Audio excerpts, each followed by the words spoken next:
If you are an undergraduate student and you want to experience studying abroad for free, this video is for you. I'm going to talk about Global Undergraduate Exchange Program, or commonly known as UGrad, where you get to study one semester for free in the US. This one semester scholarship is offered to outstanding undergraduate students from around the world. You study in any of the US universities that host this program, and over the years there are so many that offer this. This exchange program is not just about studies. It includes cultural enrichment, professional development, and some community service. This exchange program is funded by the US Department of State, and it is administered by the Learning World. But for Pakistan, it is a different organization that handles this program. So I'm giving you all the links in the description, and I will share the requirements and the details of programs by the Learning World as well as for the Pakistan separately. Before I kickstart with the details of this program, let me tell you this. This opportunity does not end here. The global UGrad alumni go on receiving the Fulbright grants, which is a whole different set of scholarship for the graduate programs, including master's and PhD. And I do have a video on that if you want to check it out. So let's just say this one exchange program scholarship is a gateway to many other opportunities. Now, let's get started to the eligibility, ineligibility, what are the grant benefits, and the requirements of the program. Eligibility for Global UGrad. You have to be over 18 years of age.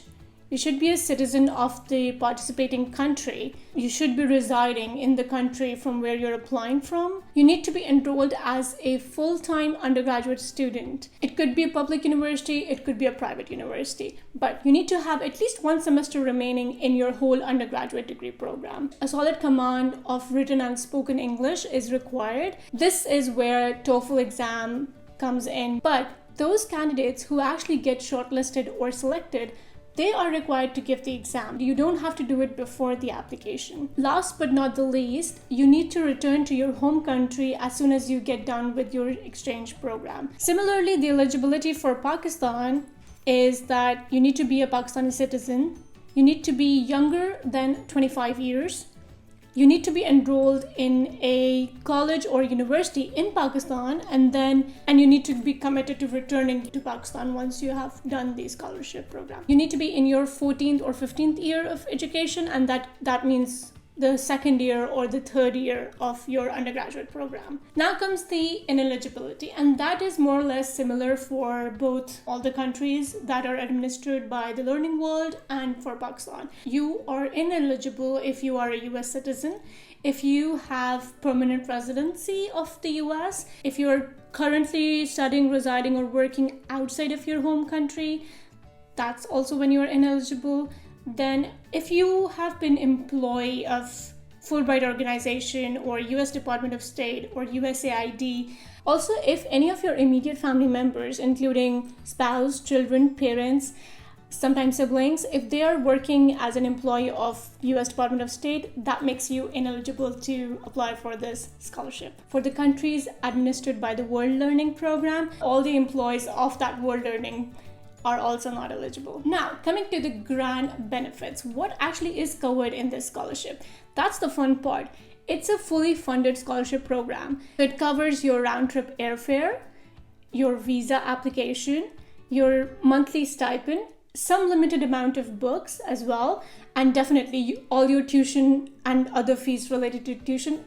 That's also covered. Accident or sickness coverage is also included within the benefits of this scholarship. You will get a monthly stipend, which is the amount depending on which state you are going to, and that amount will help you with your meals, your traveling, or housing. Sometimes the host universities provide you that. Sometimes you have to hunt yourself, but the monthly allowance would help you survive during the whole period that you're there. Regarding the applications and the whole procedure, it gets a little different for each country. So you have to go to the website of that country and then look at the program and then get into the further details. So for example, here I'm showing you Thailand's Global UGrad program, and here you see all the details are mentioned and how you can proceed when the applications are open and so on. And this is another example for Nepal.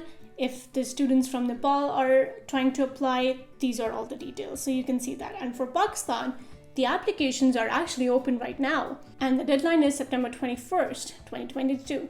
So you can have an idea using the FAQs when the applications open, and you can also contact the relevant person to ask any further details regarding the specific program. Coming to how do you actually apply? So the applications are submitted online. It would be mentioned otherwise, but the procedure is to start applying online. Since the application for Pakistan is open right now, so let's go ahead and see how to actually get started. So if we go here on this link, and next to the flyer option here, you can see start the application. You click here, and then it gets you to the flyer. You click continue, and after that you get to enter an email address and then your CNIC. So CNIC for Pakistan is the national ID number, and if it's similar for the other countries, you need to show your ID, and then it gets you to register and then start the whole application. If you're still stuck and you need to get further information, I would highly recommend you to start following their Twitter accounts. I'm sharing the Twitter accounts of Learning World and UGrad Pakistan here. You get to follow